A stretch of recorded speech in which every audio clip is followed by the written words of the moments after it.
Hi everyone, I'm David Fisher, and this is Presidential Chronicles, the series of books and videos on American history as seen through the lives of the presidents of the United States. This episode is from the life of John Tyler, and the focus is presidential succession, presidential secession. The year is 1844. It's an election year as Tyler's administration is coming to an end, yet he believed he had an opportunity to succeed himself in office, to be elected in his own right as President of the United States. The question is, where would that support come from if he was going to actually achieve this objective? The two-party system, very much back in vogue now. You've got the Whigs, the Democrats. The Whigs didn't want to have anything to do with Tyler. They hated him. They kicked him out of the party after less than a year of his presidency for thwarting their entire legislative agenda. They felt he was a turncoat. They were never going to support him. They, in fact, were rallying around Henry Clay as their standard bearer, even though Clay had come out on the hot topic of the day against the annexation of Texas. This turned off a lot of supporters in the South, yet the Whigs would still rally around Clay as their standard bearer at their national convention. What about the Democrats? Well, former President Martin Van Buren was in the running to get perhaps back to the White House until on the eve of the Democratic convention, he also reasserted his belief that acquiring Texas at this time was a mistake. He would not support it, and this all of a sudden put his nomination a bit in peril. So Tyler thought, well, maybe the Democrats will go for him. After all, he had been more of a Democrat than a Whig as president, and he was certainly pro-annexation of Texas. It was the most important topic in his agenda his last year in office. Well, Tyler's supporters came together in Baltimore for a convention at the same time that the Democrats also met in Baltimore at the same time to choose their nominee for President of the United States.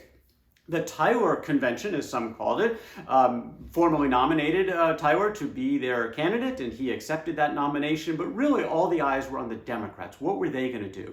Were they going to go with Van Buren, even though he was against Texas annexation? At which point, Tyler might think, as a third party, he might have a chance, because now all of a sudden he could be the only pro-annexation candidate in the race, and it was the hot topic of the day. But the Democrats did not go in that direction. As they rejected Van Buren, they went with a pro-annexation candidate as a dark horse. James Polk, the former Speaker of the House, the former governor of Tennessee, very popular in the Jacksonian wing of the party, and very much for Texas annexation, he got the Democratic nomination.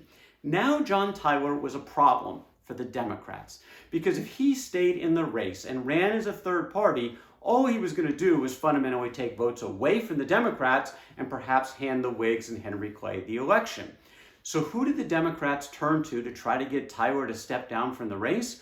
Of all people, Andrew Jackson, the former president, now at home in Tennessee. He's only got about a year or so left in his life, but still very active in terms of encouraging Democrats to go in a certain direction. Texas annexation was critical to him, and right now he saw Tyler as a potential obstacle to that if he could hurt Polk's candidacy. So he agreed to try to get Tyler to stand down. Now there's a whole bunch of irony in here, in that Jackson was the reason that Tyler left the Democratic Party in the first place. He was so upset with Jackson's sort of monarchical rule as President of the United States that Tyler left the party.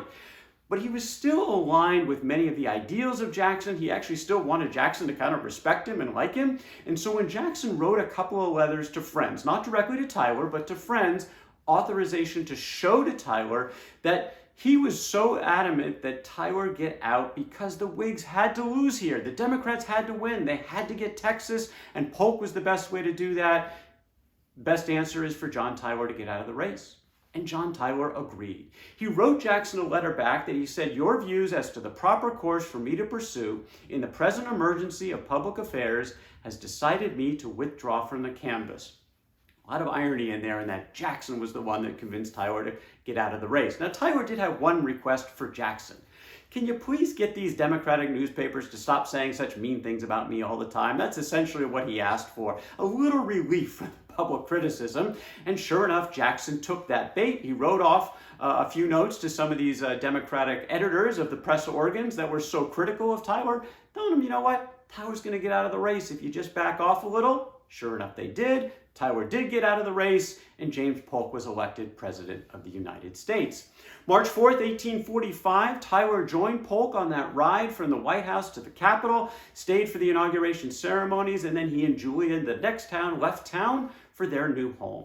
Bought a new home about 35 miles outside of Richmond, a beautiful spot right on the James River, and he called it Sherwood Forest. Why did he pick that name? Well, he kind of thought of himself like Robin Hood, as a righteous outcast out there, still proud of what he did, and that was the name that he gave to his new home.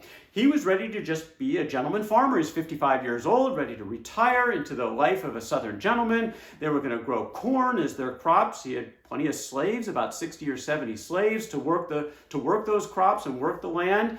Tyler wasn't in the greatest of health. He had a lot of stomach ailments, but the one thing he had was his virility.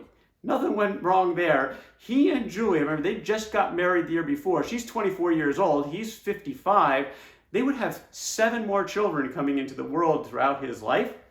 15 total children for John Tyler, by far more than any other president of the United States. His last child, Pearl, a daughter, was born in 1860 when he was 70 years old.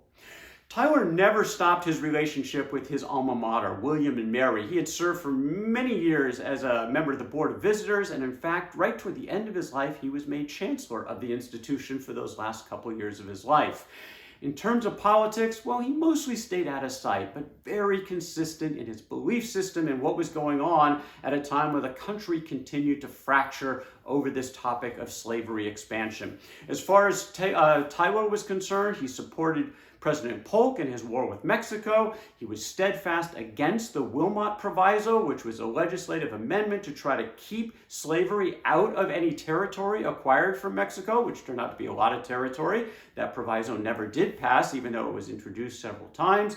Tyler was a strong supporter of the Compromise of 1850, the Kansas-Nebraska Act, popular sovereignty, the Dred Scott decision. All of these decisions and acts consistent with Tyler's belief that the South had to have the ability to expand slavery into these new territories. It was part of his mantra around states' rights, his view of the Constitution, and he was very consistent about that, even though this was the topic that was fracturing the country.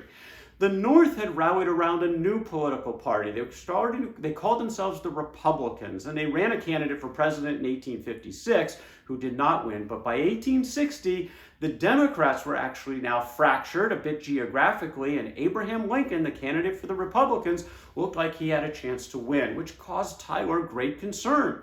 Tyler said just after Lincoln's election that, "I fear that we have fallen on evil times, and that the day of doom for the great model republic is at hand." He was distraught. There were talk of secession across the South almost immediately, and Tyler was sympathetic with this idea. Now, he did try one attempt to avoid this mass secession and civil war before Lincoln's inauguration. There was a peace convention that was called February 4th, 1861, with about a month to go before Lincoln's inauguration. Now, 7 states had already seceded from the Union, and none of them showed up. But 130 people did attend. John Tyler agreed to go. He was the only former president to attend, and he was elected the president of that convention.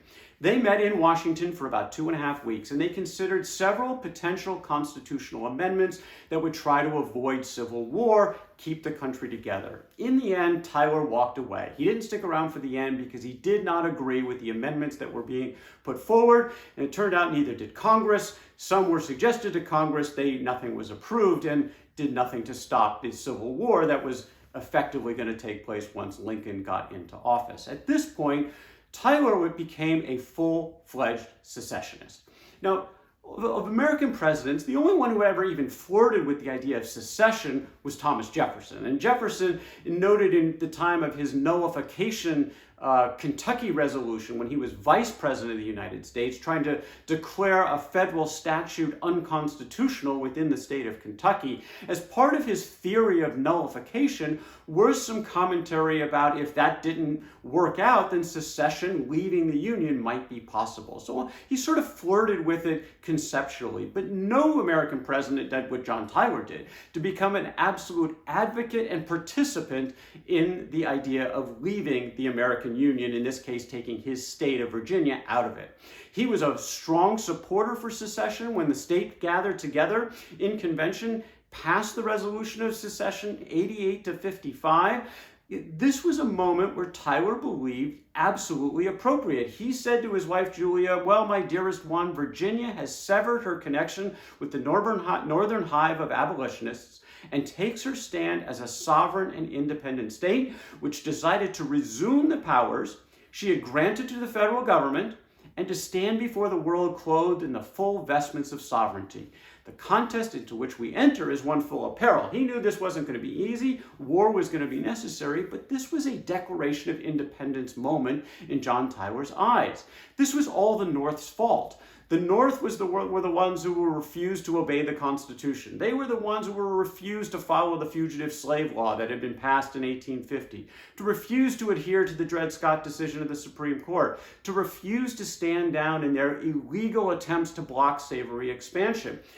Virginia, in Tyler's mind, had no choice but to secede, to go back to the previous century, 1788, when they had eventually agreed to join the Constitution and be part of the constitutional republic. That was a voluntary effort. And now Tyler said, again, just like the Declaration of Independence, if there's some kind of despotism that's coming on, we have every right to get out of this organization that we voluntarily joined. And this was the secessionist movement. John Tyler was perfectly consistent in his thoughts that it was appropriate and he was supportive of it.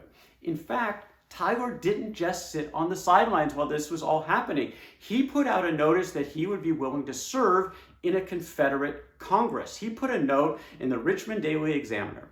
"Those very people who baselessly submit to a despotism so unrelenting and cruel, invade our soil without a shadow of right, and declare it to be their purpose to force us back into a union which they have destroyed under a constitution which they have rendered a mockery and made a nullity.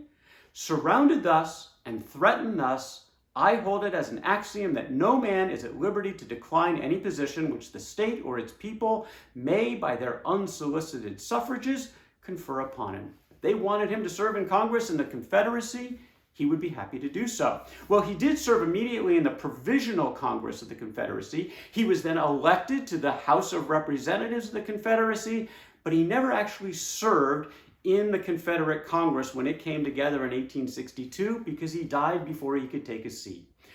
January 19, 1862, while serving in the Provisional Congress in Richmond, Virginia, John Tyler died at the age of 71. John Tyler was a consistent extremist his entire life. He saw no wiggle room in his political ideology when it came to the role of the central government, which he saw as extremely limited, and the application of the Constitution. Strict constructionist, no wiggle room, would not go beyond the limited enumerated powers that were listed in the Constitution. The end never justified the means. You know, it's kind of amazing that Tyler was elected to so many positions. He's one of only 2 presidents in the history of the United States to serve in the House, the Senate, his state's governor, vice president, and president. All 5 of those spots. John Tyler, Andrew Johnson are the only 2 who served in those. And for Tyler, you can add several years in the state legislature, plus election to the Confederate Congress.